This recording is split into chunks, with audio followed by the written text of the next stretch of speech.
Selamat pagi, siang, sore, malam. Buat sahabat Anyo sekalian, saya Dr. Edsi Onti Uteru. Pada kesempatan ini bersama dengan podcast Anyo akan kembali ke hadapan sobat-sobat Anyo sekalian. Dan hari ini tentunya dengan topik yang berbeda, kita akan membahas sesuatu yang masih berkaitan dengan kanker anak. Dan hari ini saya didampingi oleh seorang dokter, ya, mungkin di kalangan anak-anak dia kurang terkenal, tapi karena dia adanya di laboratorium, ya. Seperti itu. Inilah dengan Dr. Evelyn. Ya. Evelyn siapa, Lin? Evelyn Susana. Evelyn Susana, ya. Dan Dr. Evelyn ini adalah seorang dokter spesialis patologi anatomi. Itu makanya kalau anak-anak mungkin atau ibu-ibu nih yang nganter anak-anaknya jarang ketemu, tapi sering lihat tanda tangannya, ya. Sering lihat tanda tangannya yang kemudian dibawa kepada dokternya, ya. Nah, apa itu patologi anatomi? Nah, hari ini kita akan bahas seputar patologi anatomi ini. Dan itulah pertanyaan pertama kita, Dr. Evelyn. Apa itu patologi anatomi? Ya, terima kasih Dr. Edi.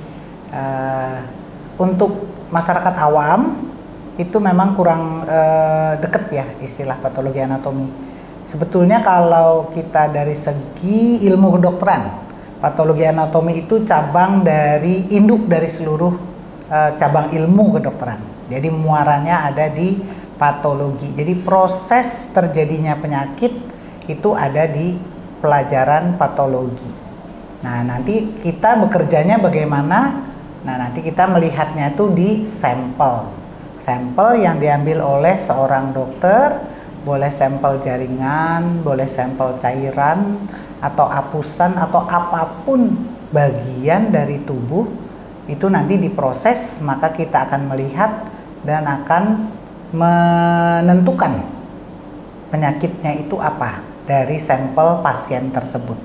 Ya, jadi kalau anak-anak atau orang tua nih ya sering dengar podcast Anyo, itu saya selalu bilang tuh, kanker secara garis besar ada yang cair sama yang padat. Ya. Nah, yang cair itu di dalam tubuh kita apa? Darah, ya. Jadi kanker darah. Nah, bagaimana kita mendiagnosis kanker darah? Nah, kita ambil darah dari sumsum tulang.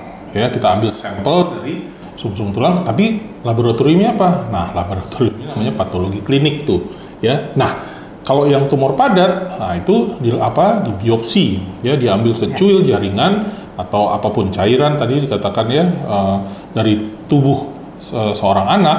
Nah, itu nanti dikirimnya ke laboratorium patologi anatomi, ya. Nah, biasanya di setiap rumah sakit pada punya laboratorium patologi anatomi ya, Dok? Sekarang wajib ya. Jadi kalau untuk rumah sakit pemerintah punya, baik yang langsung di bawah Kementerian Kesehatan, langsung di bawah gubernur atau milik bupati atau wali kota, di sejumlah sekarang ini kita harus punya di 630-an. Itu wajib punya laboratorium. Walaupun nanti stratanya beda-beda ya. Jadi stratanya tuh ada yang strata dasar atau strata lanjutan atau bahkan sampai yang komprehensif, yang sampai paling canggih, yang terakhir pemeriksaan yang paling ada dimanapun untuk diagnosis kanker. Oke. Itu makanya kalau ini orang tua juga banyak bertanya nih. Dia dari di daerah dia sudah bawa hasil patologi anatomi nih, ya. Hasil laboratorium patologi anatomi, kemudian dia pergilah ke rumah sakit tipe A, ya. Seperti itu. Ya. Itu sebetulnya berlaku nggak sih hasil PA-nya atau harus diulang lagi? Atau bukan diulang, dilengkapi. Maksud dilengkapi itu apa? Dilengkapi misalnya begini, sekarang kan terapi sudah, kalau kita tahu kan kanker kan penyakit genetik ya, penyakit gen yang sakit secara kompleks. Jadi penyakitnya tuh ada di dalam gen seseorang. Nah, kalau kita periksa di daerah, mungkin dia nggak sampai tuh ke gen yang mana sih yang sakit, dia baru sampai permukaannya saja, ya. Jadi sampai sel kankernya. Nah, sementara pengobatan kan sekarang sudah sampai targeted, personalized medicine, gitu ya. Jadi sudah betul-betul personal. Yang kita petakan itu betul-betul dari badan pasien itu, dari mulai yang pemeriksaan basic. Ada nggak nanti di sini misalnya translokasi kromosom? Ada nggak nanti mutasinya di beberapa kodon tertentu? Nah, ini nanti yang dilengkapi. Jadi yang dari daerah, sampel yang sama, kalau cukup, nggak usah lagi diambil, kita pakai sampel yang sama, kita gali lagi, dibongkar lagi, dieksplor lebih detail dengan metodologi yang lebih tinggi lagi. Misalnya kalau di sana nanti hematoksilin eosin, nanti di sini mungkin masuk imunohistokimia, masuk lantifluorescens, masuk NGS, PCR, lanjut sampai habis.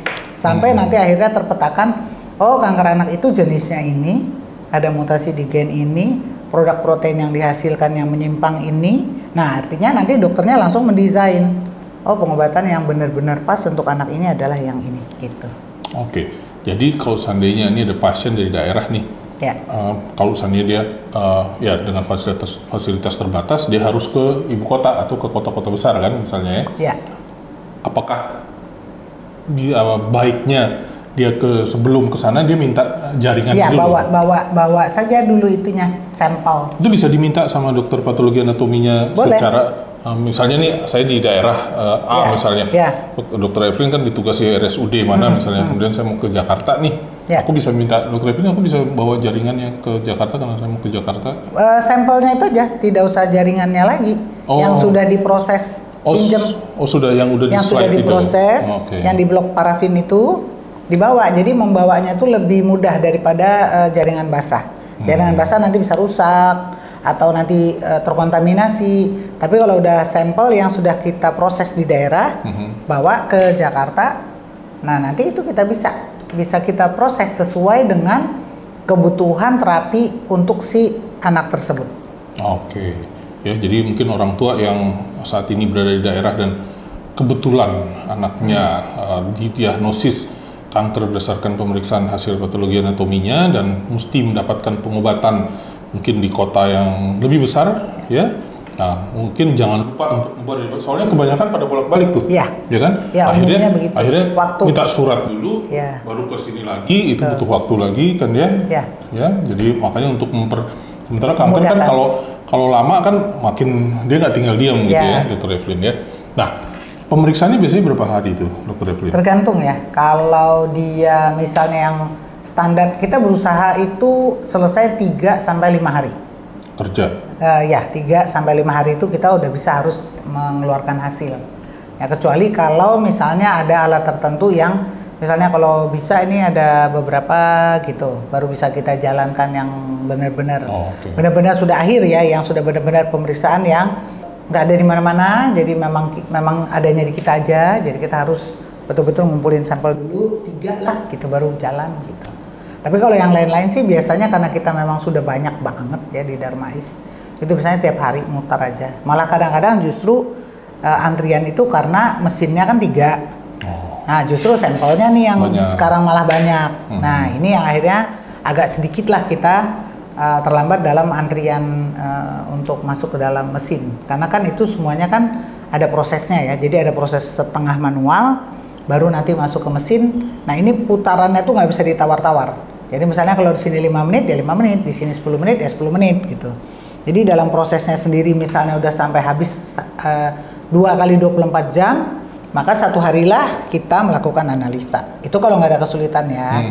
Kalau misalnya waduh nih kasusnya susah banget nih, mesti diomongin nih per grup, per peer group ya. Kita di Darmais juga ada peer groupnya ya. Jadi ada 3 orang, 4 orang dokter kita kumpul baca sama-sama. Nah itu bisa mundur ya, karena kan nggak semua kasus itu sederhana ya, jadi ada juga kasus yang kompleks gitu. Ya, jadi ini buat orang tua nih, soalnya orang tua banyak kali tanya nih dok, kok lama banget sih hasil PA-nya nggak keluar gitu ya? Ya karena kita takut kalau salah. Ya, dan biasanya saya jawab itu karena melalui suatu proses yang ya, tidak gampang gitu loh. Dan saya bilang itu kan diwarnain, bener ya? Ya diwarnain kan? Macam-macam. Nah itu butuh waktu untuk menyerap. Saya bilang gitu aja sih dok. Gitu. Itu benar ya? Soalnya saya belum nanya nih, saya belum nanya sekarang soalnya saya jawabnya selalu begitu karena butuh waktu untuk zat warna ini menyerap ke dalam sel supaya dapat dibaca oleh dokter patologi anatominya supaya jelas. Itu nggak salah ya dok ya? Oke, ya jadi orang tua jadi ya 3-5 hari itu normalnya ya. Dan kebanyakan gini, dari hasil-hasilnya orang tua yang nanya nih, kan udah ada hasil PA nih, kok masih harus periksa imunohistokimia? Nah, penjelasannya apa? Jadi itu tadi, karena penyakit kanker itu klaimnya ada di dalam gen, kita kan nggak bisa berhenti cuma ngelihat tampangnya aja nih gitu. Nah kita harus betul-betul masuk ke dalam produk kerusakan gen itu. Jadi kerusakan gen itu kita bisa lihat yang paling minimal itu dengan imunohistokimia. Jadi produk gen rusak itu bisa kita baca lewat imunohistokimia. Produk proteinnya kan terekspresi, dikeluarkan oleh si sel. Nah itulah yang kita baca nanti dengan teknik imunohistokimia. Kalau yang standar, yang dasar, itu kita cuma tahu bahwa oh ini kanker. Nah untuk kita tahu ini kankernya ini sebetulnya salahnya sebelah mana nih? Karena kan beda-beda nanti. Kanker kan banyak banget jenisnya, yang lebih dari ratusan. Ya. Nah sekarang kalau kita tanya misalnya leukemia kan macam-macam ya. Ada leukemia yang jenis mieloid, ada nanti limfositik, limfoblastik. Nah ini kan kita baru permulaannya saja. Jadi baru seperti apa ya, capture lah. Baru nanti kita masuk, oh ya kita masuk nih langsung ke produk dari kerusakan gen itu yang bisa kita lihat di sel itu dengan pemeriksaan imunohistokimia. Jadi itu naik lagi satu level dari yang basic. Oke, jadi buat para orang tua di rumah, ya, imunohistokimia itu sebenarnya untuk lebih menjuruskan diagnosis anak kita ini, lebih tepatnya diagnosisnya apa. Sebab kalau ibu-ibu perhatikan itu di hasil PA itu kadang-kadang masih ada 3 diagnosis sebenarnya yang belum dapat disingkirkan dengan pemeriksaan awal. Demikian ya, Dr. Evelyn ya. Nah, itulah perannya imunohistokimia di antara misalnya 3 yang disampaikan dengan pemeriksaan dasar ini, kan kita nggak bisa home bimpa ya. Mau yang harus pasti. Ini kayaknya yang ini nih nggak bisa Bu. Jadi kita harus pastikan yang ini atau yang ini. Nah, pemeriksaan imunohistokimia lah yang bisa mengarahkan dokter diagnosis tepatnya apa, ya, supaya kita bisa mendiagnosis dan mengobati sesuai dengan penyakitnya. Sebab kalau 3 kita pembimpa aja kan nggak mungkin, kasihan anaknya. Kita kemoterapi dengan segala efek sampingnya ternyata, nggak respon nih, berarti nggak respon bukan ini dong, mungkin ini kita kemo lagi. Nah itu juga ya. Jadi imunohistokimia, dan biasanya imunohistokimia berapa lama tuh? Kita kalau berbicara BPJS kan hanya boleh masuk 4 dulu. Apa tuh 4 maksudnya? 4 antibody. 4 antibody. Ya, kita nggak boleh yang langsung misalnya kita perlu ini ada 8 atau berapa ya untuk membuktikan, karena dia kan panel ya. Jadi ada yang overlapping. Nah, itu kita biasanya jadinya berjenjang. Kita usahakan pemikiran pertama kita ini dapat nih gitu. Biasanya kan kita masuk 4 panel dasar. Panel dasar itu kalau bisa itu selesai, ya berarti 5 hari udah selesai. 3 sampai 5 hari tergantung antrian ya, antrian mesin. Tapi kalau misalnya dia ini sebetulnya memang betul harus 8 atau 6, ya kita harus paksa putar jadi 2 kali waktu itu. Jadi misalnya udah dapat 1 putaran, misalnya kalau kita bicara tumor otak sekarang kan itu sudah wajib sekarang pakai imunohistokimia, nggak boleh lagi enggak. Jadi ada mutasi dari yang si IDH mutan itu kan harus diperiksa gitu. Itu imunohistokimia sama PCR-nya. Nah, ini panel 4 hari itu berapa jadi lama? Yang kita masukkan panel 4 hari itu kita ya di 5 hari ya maksimal. Nah, kalau misalnya dari situ ternyata ya memang betul lah yang 2 itu memang harus ditambah, ya kita masuk lagi ke panel yang tahap 2. Jadi 5 hari lagi? 5 hari lagi. Jadi 10 hari gitu ya? Iya, karena memang stempel BPJS hanya berlaku untuk 4 antibody. Oke. Ya, jadi buat orang tua nih jadi ngerti nih. Soalnya ya itu tadi orang tua datangnya belum keluar juga dok ya. Lama. Seperti itu ya. Jadi betul. Sekarang udah mengerti ya kenapa proses untuk mendapatkan hasil lab dari patologi anatomi itu membutuhkan waktu ya. Tadi untuk dasarnya aja untuk dibutuhkan waktu untuk zat warna itu menyerap dulu. Kemudian setelah imunohistokimia ya itu tadi kerusakannya di mana untuk melihat kerusakannya. Nah itu ada panel dasar yang tadi disebutkan 4 itu. Nah itu yang ditanggung. Itu yang ditanggung nih. Nah kalau seandainya memang bisa keluar dari 4 ini ya bisa 5 hari udah selesai.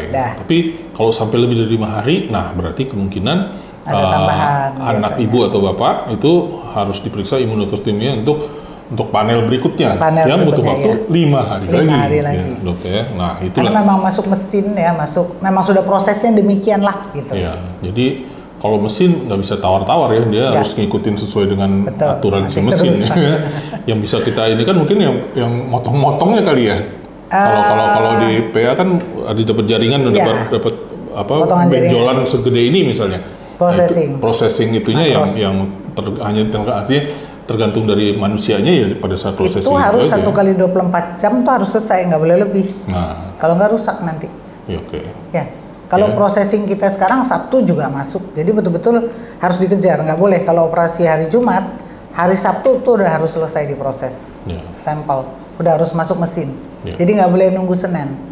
Ya, jadi itu tambahan masukannya. Jadi jangan khawatir nanti operasi Jumat, dah kan kerjanya 5 hari kerja gitu ya. Enggak, kita Ternyata masuk. teman-teman di patologi anatomi itu juga punya shift Ya, di hari libur khususnya Sabtu ya. Masuk. Supaya jaringan yang didapat pada saat operasi hari Jumat harus sudah jadi dalam bentuk udah masuk dalam mesin. Nah, ya semoga orang tua jadi ngerti nih, jadi nggak nanya-nanya lagi ke dokternya atau apa. Ya kok lama banget nih seperti itu ya. Ya jadi kita bersyukur hari ini kita kedatangan Dr. Evelyn. Jadi orang tua dimanapun Anda berada saat ini jadi bisa mengerti gitu ya bahwa proses itu tidak hanya tergantung dari manusianya saja, tapi juga ada mesin-mesin canggih saat ini. Ya, Kita bersyukur sebetulnya ada alat-alat yang canggih ini udah sama dengan orang dimanapun sama. Ya, alat-alat di kita di Indonesia hampir semua vertikal kementerian itu sebetulnya sudah dilengkapi ya, dilengkapi di tingkat provinsinya sudah hampir dilengkapi semuanya. Termasuk imunohistokimia ya. Iya, itu kita udah kejar ya. Jadi jangan terlalu jauh sampai menyeberang pulau kalau boleh. Jadi kalau misalnya di Kalimantan bisa diselesaikan di Kalimantan saja. Kalau misalnya di Pulau Nusa Tenggara misalnya kalau boleh sekitar Nusa Tenggara saja, tidak perlu harus sampai ke Surabaya atau kemana, itu kita harapkan itu selesai di tempat. Sulawesi juga terakhir kita kirimkan ke Sulawesi Tenggara itu kemarin, kita kirimkan juga gitu. Jadi betul-betul kita berusaha untuk diagnosis selesai di daerah ya gitu, selesai. Untuk masalah pengobatan, itu itu tergantung rumah sakitnya lagi ya. Tergantung kelengkapan dokternya sebetulnya, bukan ke rumah sakitnya. Yang sekarang yang kurang tuh justru dokter spesialis anaknya loh dok.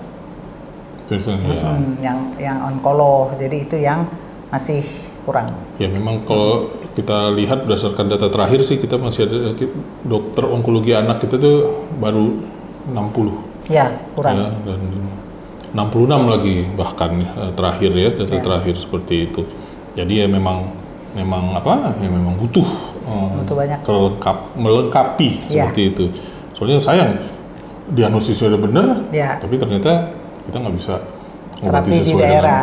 Nah, itu juga ya. Dan tentunya pengalaman saya ini karena saya kebetulan praktek di Batam juga nih. Nah di Batam ya itu tadi sebelumnya mereka jadi harus pergi ke kota besar tuh, ke pulau-pulau Jakarta, Semarang, Jogja, Surabaya, Sumatera tuh ada.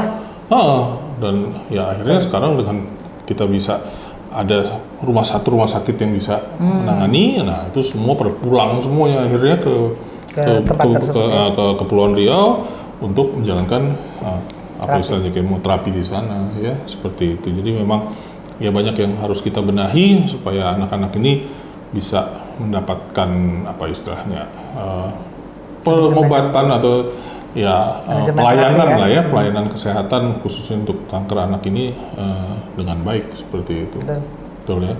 Ada pertanyaan dari orang tua juga nih Dokter Evelyn gitu kan.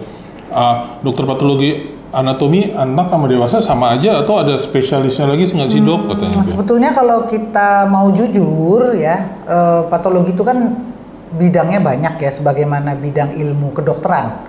Jadi misalnya patologi transplan beda dengan patologi. Sekarang di Indonesia kan transplan itu lagi digencar-gencarkan ya, patologi transplan untuk ginjal dan hati. Kemudian kanker anak itu sama dewasa itu sebetulnya beda.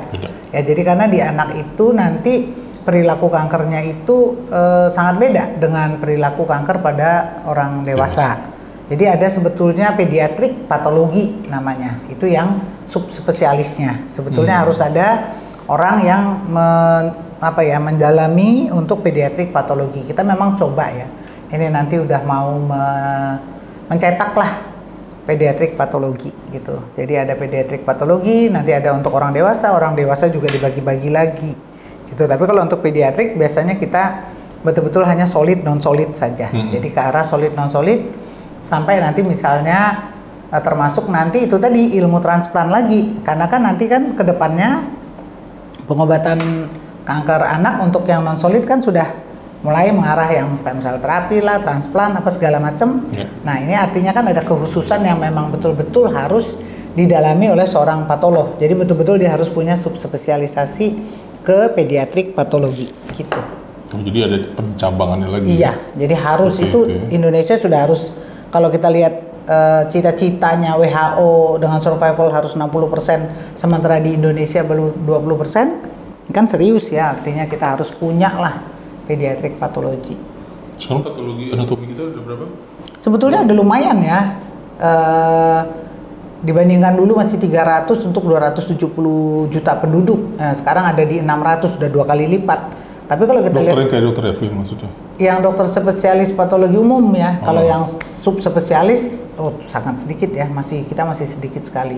Tapi kalau kita bandingkan dengan negara maju yang mereka 1 per 14.000 penduduk, kita kan masih 1 per sekian ratus ribu penduduk, juta pun malah. Jadi sangat kurang. Makanya itu masih banyak daerah-daerah yang bolong-bolong nih, yang harus kita isi. Tapi nggak apa-apa, kita sekarang udah mulai mengembangkan digital patologi, telepatologi. Jadi kita juga berusaha membantu masyarakat yang di daerah supaya bisa mendapatkan diagnosis awal. Nah itu yang kita harapkan. Oh jadi biopsinya di daerah, dijawab nanti diproses di daerah, dikirim ke kita nanti pakai digital. Oh gitu. Sudah ada scanning, scanning untuk sampelnya. Jadi kita bisa nanti bacanya di sini, nanti dikirim lagi ke sana jawabannya. Jadi dokter spesialis anak di sana bisa lihat nih. Jadi langsung bisa. Iya. Oke. Nah ini siapa tahu ada yang anak-anak kita nih ada yang berminat jadi dokter spesialis patologi anatomi. Nah itu kalau lulus SMA dia kemana tuh? Ke kedokteran dulu. Oke, kedokteran. Terus? Habis itu nanti masuk aja ke patologi anatomi. Oh, memang sih nggak populer ya. Kalau ditanya anak-anak kedokteran tuh dari 100 misalnya, seperti tahun ini seluruh Indonesia yang mendaftar patologi anatomi cuma 7 orang. Wow, dari seluruh cabang ada 14 cabang tempat pendidikan. Oke. Ya kan, jadi sangat sedikit ya, karena memang gimana ya? Karena tidak langsung berhadapan dengan pasien, jadi tidak populer. Padahal nanti dalam perjalanannya kita juga ada tindakan seperti fine needle aspirasi atau apa gitu ada ke pasien. Ada juga kita mengunjungi pasien. Nah, cuman kan dalam perjalanannya kan tidak semua itu dilihat oleh dokter umum, karena dokter umum kan pasti konsulnya ke dokter spesialisnya, nanti dokter spesialisnya yang kontak ke dokter PA-nya. Gitu. Jadi itu yang membuat tidak begitu populer. Jadi kita harap ini nanti ke depan dengan teknologi, dengan perubahan sistem diagnosis, bisa seperti kita itu, harapkan ahli patologinya lumayan bisa dikenal. Great. Nah, tadi sempat di Dr. Evin sebutkan tentang fine needle. Jadi mungkin orang tua juga sering mendapatkan anaknya, biasanya ini datang ke saya misalnya gitu kan, kemudian ada benjolan, ya. Kemudian saya akan bilang sama anaknya nih, atau sama orang tuanya pastinya ya. Saya katakan, Bu, anak ibu harus di biopsi, ya. Nah, biopsi itu ada berapa macam sebetulnya? Itu yang ngerjain? Kalau dia superficial, lesinya di permukaan, benjolannya bisa kita raba, bisa kita tentukan posisinya, dan kemudian kita tahu tidak ada area yang berbahaya ya, misalnya pembuluh darahnya liwat di situ atau apa gitu. Nah ini kita bisa ambil sampel untuk menentukan apakah perlu biopsi yang lebih lebih intervensi, lebih kalau kita bilang menyakitkan pasien. Jadi misalnya dibelek itu kan nggak enak ya. Jadi yang paling simple tuh diambil pakai jarum halus seperti disuntik gitu.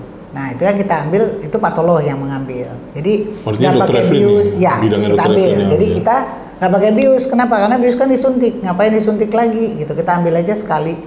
Ambil di situ, kita taruh di dalam slide, kita langsung baca. Nanti processing, besoknya kita bisa langsung memberi hasil bahwa benjolan ini di dalam itu isinya, nah itu. Jadi isinya tuh misalnya ini sel ganas. Oh ini hanya peradangan, oh ini TBC. Kenapa gunanya itu? Persiapan untuk dokter bedahnya untuk mengambil lebih hati-hati. Jadi udah tahu duluan nih, berarti oh ini kanker. Nanti cara mereka mengambil kan harus sesuai protokol kanker. Tapi kalau kita katakan oh ini infeksi, oh berarti cara mengambilnya gitu. Jadi itu yang kita ambil dengan biopsi jarum halus kita sebutnya. Itu biasanya disuntiknya satu kali atau berapa kali? Kalau dia simple aja ngambilnya ya satu kali aja. Artinya habis diambil, dimasukin ke slide, langsung dibaca? Ya kita langsung lihat. Langsung baca ya? Iya, jadi nggak nunggu besok lagi atau enggak ya? Karena kita harus tahu saat itu sampel itu udah cukup bagus atau tidak. Oke. Ya. Jadi nggak usah pulang tiba-tiba besoknya kita bilang kemarin itu nggak cukup loh gitu. Ya. Jadi artinya kalau memang belum jelas ambil lagi berarti ambil kan? lagi. Oke. Gitu. Nah kemudian satu lagi biopsi apa tuh? Kalau tadi kan yang superficial tuh. Core biopsi. Nah, core biopsi kalau itu? Core biopsi itu masih dua ya pegangannya. Kalau dokter patologi yang sudah tersertifikasi yang GAN. Jadi dia nembak itu ada terambil jaringannya itu diameternya 0,1 kecil gitu seperti apa ya kita bilang bihun, seperti bihun. Nah, panjangnya nanti 1,5 cm sampai 2 cm tergantung tebal jarumnya. Tapi itu masih untuk benjolan yang di permukaan ya? Bisa di permukaan, bisa di dalam. Tapi kalau di dalam itu udah bukan patologi lagi. Misalnya di paru, itu dokter paru. Nanti ini dokter ini, tergantung bidangnya masing-masing. Karena itu nembak ya, dan biasanya juga harus dibantu dengan USG atau CT scan untuk memposisikan jarum. Oke, guided ya? Guided ya. Jadi kalau misalnya tiroid, ini kan nggak perlu guided misalnya. Itu bisa langsung tembak dari luar, atau FNAB kalau dirasa wah ini nggak mungkin nih dapat kayak core biopsi aja gitu. Itu dua hal itu yang tidak perlu masuk kamar bedah. Tapi di kamar prosedur biasa saja, tidak memerlukan persiapan yang aneh-aneh, langsung bisa dikerjakan. Pasien datang udah memang indikasi untuk dilakukan core biopsi ya dilakukan core biopsi. Dilakukan FNAB. Nah, karena kalau open biopsi, yang biopsi baji kan harus periksa dulu nih orang ada sakit gulanya atau enggak ya, darah tinggi atau enggak ya, ini. Jadi ada 1, 2, 3-nya, artinya nggak bisa dikerjakan sesaat dia datang. Oke. Gitu. Pernah ngerjain pada anak-anak juga untuk aspirasi itu, dok? Ya itu ada triknya ya, kalau kita ngerjakan aspirasi anak, terutama daerah leher nih, ini banyak nih. Kalau untuk limfoma kan di leher banyak. Yang pertama, kalau saya dulu triknya nggak mau pakai baju putih, itu satu. Karena anak-anak pasti sudah trauma nggak nyaman, gitu. Jadi kita pengalihan dan kemudian menguatkan hati ibunya atau hati orang tua yang memangku anak. Jadi anak tidak perlu diletakkan di tempat tidur, cukup dipangku oleh ibunya. Jadi membuat anaknya nyaman, ibunya juga tenang. Nah kita juga kerja tenang. Jadi kita memang di situ harus betul-betul cepat. Nggak bisa, kalau bisa satu kali ambil anak-anak dialihkan perhatiannya dengan mainan atau dengan apapun itu, kemudian kita ambil dan sudah gitu. Jadi itu hanya sekian, kalau boleh hanya 10 detik deh, 15 detik itu sudah selesai. Ya biasanya lebih lama membujuknya. Membujuknya 5 menit, padahal nanti waktu diambil dia masih bingung-bingung, udah selesai. Bingung jebret selesai. Sudah selesai. Itu yang kita coba suasanakan dalam ambil aspirasi untuk anak. Karena biasanya orang tuanya juga udah was-was duluan. Jadi anaknya juga ikut was-was. Ya. Nah, ini tentang pengertian biopsi. Orang tua sering bilang, dok, biopsi itu ngambilnya secuil atau benjolnya semua diambil. Sebetulnya biopsi itu pengertiannya apa sih? Biopsi itu kan kalau kita bilang nanti white eksisi, nah itulah yang baru diambil semua eksisi gitu bisa. Ya. Itu berarti semua, itu kan bukan kerjaan, itu berarti udah masuk kamar bedah dong. Kalau insisi itu diambil di dalam tumornya, itu yang baji diambil sedikit, dibelek juga, tapi diambil. Tapi kalau kita bilang core biopsi, core, jadi kayak lorong gitu aja ditembak. Itu sekian. Kalau fine needle itu kita cuma ngambilnya 1/200 mikron. Jadi kecil banget sebetulnya. Jadi seperti helai-helai rambut. Jadi misalnya kita ambil 3 kali, ya seperti 3 kali helai rambut itulah. Kita ambil misalnya sampelnya 2 cm gitu ya. Jadi memang harus ada pengetahuan ya, pengetahuan khusus pada saat kita belajar sebagai patolog. Kita tahu tuh memegang cucuk jarum tuh kita udah tahu posisi dari masa tumor itu kita udah hafal. Jadi kalau kita cucuk sekali begini kita udah bisa rasa tuh, oh ini nih daerah yang nekrosis. Kita cucuk lagi gini, oh ini lebih banyak jaringan ikatnya. Kita cucuk lagi seperti pir, nah ini nih yang dapat nih gitu. Jadi kita tuh jarumnya sih nggak boleh dicabut ya, kita cucuk, kita cari gitu, cari ada caranya kita mengarahkan jarum. Dari situ nanti kita tahu bahwa oh ini pas nih. Nah itulah yang kita ambil dan tidak boleh terjadi perdarahan. Jadi salah kalau misalnya dicucuk tuh harus berdarah-darah gitu, itu justru nggak boleh. Nggak boleh, dia nggak boleh berdarah-darah. Jadi kalau kadang-kadang takut nanti ini berdarah-darah, kecuali kalau memang tumornya itu sendiri memang banyak perdarahannya. Ya, jadi kadang-kadang baru kita cucuk langsung naik tuh dia darahnya. Nah berarti itu memang masa tumor yang mengandung banyak perdarahan atau pembuluh darahnya banyak di dalam. Gitu. Harus hati-hati. Harus hati-hati kita. Jadi itu memang betul-betul kita juga tahu lah waktu pada saat meraba itu kan ada kayak seperti fluktuasi kenyal-kenyal gitu. Kalau orang biasa memegang buah apalah kita bilangnya, buah gandaria, ada nggak yang tahu buah gandaria? Jadi buah gandaria barucak itu kan ada dari mulai warna hijau sampai yang lembut gitu. Itu berasa tuh. Nah kalau misalnya kita bilang tumor padat itu gandaria yang warna hijau, pegang aja tuh padat. Tapi kalau sudah gandaria yang sudah kuning, dia kayak lembut. Nah jadi beda tuh dia kan konsistensinya. Jadi kita tahu tuh kalau yang padat dicucuk kayak pir, nah itulah dia. Tapi kalau yang di sini kita cucuk kayak jublus gitu, ini apa nih ya gitu. Jadi paling tidak kita udah mulai tahu ini ke arah mana nih si tumor itu dari sampel yang terkesan sangat sedikit. Ya tapi nilainya banyak ya sama kita tuh sangat banyak. Sangat berarti. Betul. Nah ini soalnya kita ada orang tua yang pernah bertanya nih, dia ada benjolan, dia benjolannya di leher, kemudian lumayan lah gede, kemudian ini daerah nih, dia ke dokter bedah umum, ke dokter bedah umum, kemudian dia ngerti nih, ya, karena anak ini sebetulnya udah pernah di kemo, artinya udah terkena kanker, dan ini tiba-tiba ada benjolan lagi. Nah kemudian dia pergilah ke dokter bedah di daerahnya, dia karena udah ngerti kan, dok ini dibiopsi kan dok, gitu kan, ngomongnya gitu kan, ini biopsi ya dok, gitu. Kalau dokternya bilang, oh ini nanti kita nggak biopsi lagi, kita angkat aja semuanya.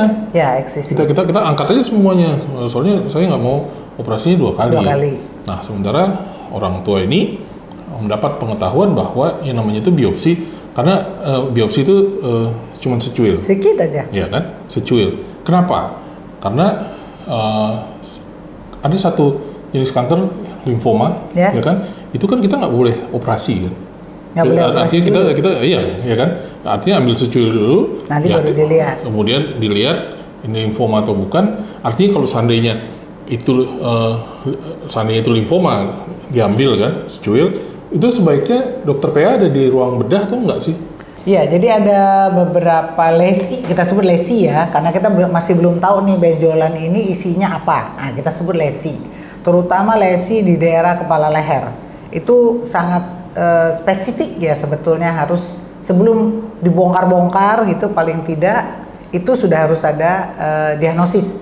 Ya, diagnosisnya itu diapain gitu? Ya harus dibiopsi yang core biopsi atau biopsi jarum halus atau open biopsi, tergantung nih mana yang pasien itu merasa nyaman atau kelengkapan di daerah itu tersedia. Sebetulnya kalau ada core biopsi lebih bagus core biopsi. Tidak ada core biopsi, baik kita lakukan dengan fine needle yang jarum halus. Nah itu kita kan harus, misalnya kalau dokter bedahnya mau ngambil, dokter patologinya harus di samping Rose tadi yang rapid on-site eksaminasi. Kita langsung lihat, begitu kita lihat di situ nanti kita langsung bilang, udah dok sampelnya udah cukup, kita udah bisa proses. Jadi pasiennya itu udah tenang ya, udah selesai dulu satu tahapan untuk diagnosis pasti. Nah nanti setelah kita misalnya udah proses, besoknya udah keluar hasil yang definitif, nah dokternya kan langsung bisa mendesain nih berdasarkan dari diagnosis kita, apakah dia limfoma, apakah dia lesi metastasis, apakah dia lesi primer di organ yang mana gitu. Nah, nanti dari situ kan protokolnya langsung jalan kan. Jadi misalnya apakah ini memang langsung boleh dibedah atau harus justru di kemo dulu atau di radiasi dulu, nih nggak tahu nih yang mana nih gitu kan. Tapi kalau kita sudah punya gambaran awal isi dari lesi itu sudah dapat, nah itu kita jadinya kan jadi bagus ya. Jadi misalnya tuh kita mengibaratkannya begini, kalau kain kalau udah langsung dipotong salah gunting, nanti kan jahit modelnya kan udah nggak bisa secantik kalau kita desain dari awal ada dengan polanya. benar. Polanya itu udah dari awal udah bener. Nah nanti kedepannya itu kan cakep nih hasilnya. Sama itu sebetulnya kalau dibilang personalize, ya kan cetakan terapi itu ke pasien itu kan sama seperti kita tailor made, sama seperti membuat baju untuk dia. Ya itulah terapi yang harus kita desain berdasarkan apa yang terjadi di dalam benjolan itu. Nah itu dia. Oke, jadi itu kalau gunanya biopsi kecil-kecil tadi. ya, jadi artinya kalau saya boleh simpulkan, kalau di daerah nih seandainya rumah sakit tidak dapat mengakomodir dokter patologi anatomi untuk menjalankan rosenya itu tadi, Ya. jadi mendingan sebaiknya kalau memang tidak ada, ya kita Ya. ngambil schedule dulu gitu ya. Ya, diambil sedikit aja Jadi dulu. artinya kalau memang harus butuh operasi lagi. Ya, gitu ya. 2 kali lah. Dua Toh kali. BPJS ya sekarang, jadi itu ditanggung gitu. Dan kalau di daerah juga antriannya nggak sepanjang yang di kota Ya, besar kota ya. besar, Jadi betul. pasti adalah waktu untuk menunggunya itu seminggu 2 minggu, saya pikir nggak apa-apa. Oke, ya. Tapi kalau seandainya ada rosenya itu, nah Lebih artinya si mudah. dokter bedah bisa mengambil keputusan apakah pada saat itu benjolan Lanjut mau dia atau ambil tidak, seluruhnya atau ya memang nggak boleh ya. Ya, kalau di kita kan sampai ada yang frozen section ya dok. Jadi ada yang potong beku. Nah itu juga memangkas waktu dari dokter menunggu. Misalnya kalau kita tadi core biopsi lah, open biopsi itu agak lama ya. Tapi kalau intraoperatif, pada saat operasi dokter mau tahu betul-betul dibimbing patolog, kita kan dengan potong buku. Nah potong buku ini kan alatnya juga lumayan gitu. Jadi Lumayan apa nih? lumayan lah harganya lumayan. Oke. Tapi kalau kita lihat untuk kebutuhan dan kegunaannya itu sebetulnya nggak begitu ya. Kalau kita bilang mahal itu kan relatif, ya sangat relatif. Jadi itulah yang banyak kita lakukan juga di Darmais. Jadi kita itu betul-betul mendampingi diagnosis itu segala arah, mulai dari rose, FNAB, core biopsi, kemudian itu apa namanya frozen section. Itu kita dampingi untuk betul-betul menetapkan ini model terapinya itu akan dilakukan bagaimana gitu. Karena ada nanti yang kalau kita katakan buka begitu diambil, oh ini limfoma, maka dokter nggak jadi operasi, dia langsung tutup, gitu, langsung nggak jadi. Tapi kalau dokter bilang ini limfoma bukan, nah dokternya langsung melanjutkan pengangkatan. Jadi sangat beda protokol pengobatan yang didapatkan oleh pasien kalau dia sudah mendapatkan diagnosis sebelum tindakan itu. Ya. Itu yang kita harapkan. Jadi buat para orang tua ya semakin jelas ya. Jadi apakah benjolan itu pada saat biopsi hanya diambil secuil atau seluruhnya bisa diangkat, ini tergantung dari ada tidaknya dokter patologi anatomi pada saat, kalau seandainya itu di kamar operasi ya, dokter patologi anatomi ada di kamar operasi atau tidak, seperti itu ya, untuk menentukan langkah selanjutnya dari dokter bedahnya. Jadi tidak otomatis setiap benjolan itu kalau oleh dokter bedah harus diangkat keseluruhannya, seperti itu ya. Belum tentu, karena ya itu tadi mungkin kalau nggak perlu diangkat, nah itu. Ya, jadi ini untuk perhatian dari orang tua yang mungkin berada di daerah-daerah berkaitan dengan masalah biopsi itu tadi ya. Oke, Dr. Evelyn, mungkin ada kata terakhir yang dapat disampaikan sebelum kita menutup podcast kita pada yang pasti tidak usah terlalu khawatir dengan kata-kata biopsi, karena mungkin masih ada yang menganggap itu seperti membangunkan harimau tidur. Ya, jadi itu masih ada tuh. Ini kalau dikutak-katik nanti justru menyebar. Ini nanti kalau ini kan nanti justru jadi jahat. Enggak. Jadi justru biopsi itu dilakukan memang untuk pemberian terapi yang tepat. Jadi nggak mungkin bisa pasien atau seorang anak mendapatkan terapi yang tepat kalau tidak dilakukan biopsi. Jadi tidak boleh menghayal, tidak boleh tebak-tebakan. Jadi itu yang saya harapkan dari orang tua. Kalau begitu ada benjolan sekecil apapun, segeralah ke rumah sakit dan tidak usah alergi atau takut dengan kata-kata biopsi. Ya. Mungkin itu, Dok.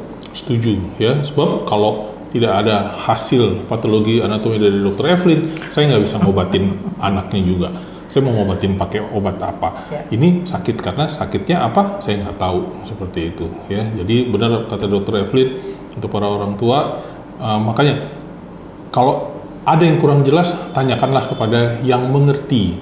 Ya, jangan kemudian ambil kesimpulan baca di media sosial itu, ya. Yang media sosial yang sampaikan Dr. Evelyn tadi ya, bahwa katanya kalau di biopsi nanti menyebar. Ya. Padahal sebelum di biopsi sebetulnya udah menyebar kali ya. Bisa jadi seperti itu.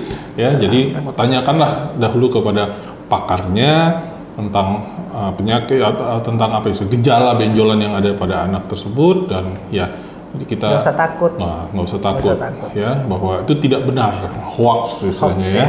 Hoax, Dr. Evelyn. Baik, sobat tanya sekalian, mungkin pembicaraan kita pada hari ini benar-benar mendapatkan pelajaran baru ya, khususnya dari bidang yang mungkin selama ini tidak ada di barisan terdepan, tapi justru di barisan belakang, tapi justru itu yang terdepan buat kami para dokter untuk dapat menyembuhkan anak-anak ibu dari kanker yang mereka alami ya. Jadi saat ini saya dan Dr. Evelyn mengucapkan terima kasih atas perhatian sobat-sobat tanya sekalian, dan mohon maaf.